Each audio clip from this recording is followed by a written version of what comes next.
Hi everyone. See, now let's understand blood circulation again through this diagram.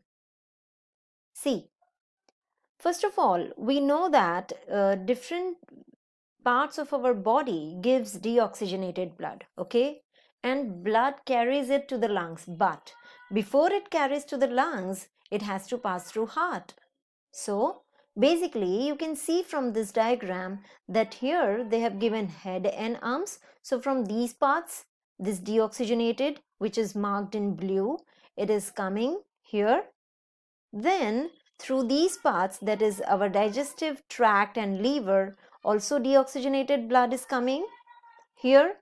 Through kidneys also it is coming, and through trunk and leg cells also it is coming. So the deoxygenated blood through various parts of our body is going towards our heart, that is the right auricle.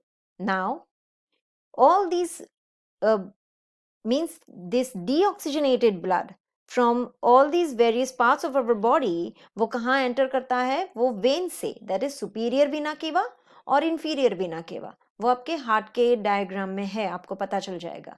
सो ये superior Veena केवा और inferior vena केवा से ये पहुंचता है auricle में, that is right auricle. अभी राइट ऑरिकल जब रिसीव करता है ब्लड को तब उसको रिलैक्स होना पड़ता है, तो वो रिलैक्स होके ब्लड को रिसीव कर लेता है. वंस वो रिसीव कर लेता है उसके बाद उसको कॉन्ट्रैक्ट करना पड़ता है. क्यों? क्योंकि उसको ब्लड को राइट वेंट्रिकल में देना होता है. सो एक बार रिलैक्स करता है so that it can receive the blood, फिर उसको कॉन्ट्रैक्ट करना पड़ता है so that it can push the blood down into the right ventricle. फिर एक बार ब्लड यहाँ पे आ जाए, फिर राइट वेंट्रिकल को जब ब्लड लेता है राइट वेंट्रिकल तो अगेन राइट वेंट्रिकल रिलैक्स होता है, बट राइट वेंट्रिकल को भी ब्लड को पुश करना होता है, तो फिर से उसको कॉन्ट्रैक्ट होना पड़ता है. तो इस तरह से ये रिलैक्सेशन और कॉन्ट्रैक्शन का प्रोसेस चलता रहता है, okay, in chambers.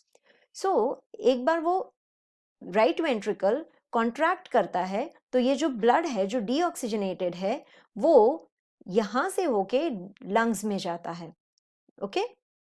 So right ventricle contracts to pump the blood to the lungs through pulmonary artery, और ये होता है पल्मोनरी आर्टरी के थ्रू. तो ये जो दिख रहा है आपको ये part, this part, it is our pulmonary artery, okay. जो कि एक्सेप्शन है, आपको पता है, क्योंकि arteries normally oxygenated blood carry करती है, बट ये पल्मोनरी आर्टरी ही ऐसी है जो डीऑक्सीजनेटेड ब्लड कैरी करती है. फिर डीऑक्सीजनेटेड ब्लड पहुंचता है लंग्स में. अभी लंग्स में एक्सचेंज ऑफ गैसेस होता है, हमें पता है, राइट. लंग्स में क्या होता है, CO2 वाला जो सेल, CO2 वाले जो ऑक्सीजन है वो ले लेता है लंग्स, और CO2 जो है वो उसको दे देता है, right, so that we can exhale and take it out. Alright. फिर क्या होता है, ये जहां पे एक्सचेंज हो गया, फिर अभी जो ब्लड है उसके पास ऑक्सीजनेटेड ब्लड है, right. So now it becomes red. फिर ये oxygenated blood, right, it is going, this oxygenated blood is sent to the left side of the heart. फिर वो जाता है left side of the heart की तरफ. Look at this arrows, it is going to the left side of the heart through here, alright. और ये जाता है पल्मोनरी वेन के through. So it goes into this part of the heart which is called left auricle. तो ये जो part है वो लेफ्ट ऑरिकल है जो कि रिलैक्स होता है ऑक्सीजनेटेड ब्लड को रिसीव करने के लिए. फिर उसको कॉन्ट्रैक्ट करना पड़ता है ऑक्सीजनेटेड ब्लड को वेंट्रिकल में देने के लिए, दैट इज लेफ्ट वेंट्रिकल. फिर आप अगर नोटिस करो ये लेफ्ट वेंट्रिकल की वॉल है वो बहुत ज्यादा थिक है.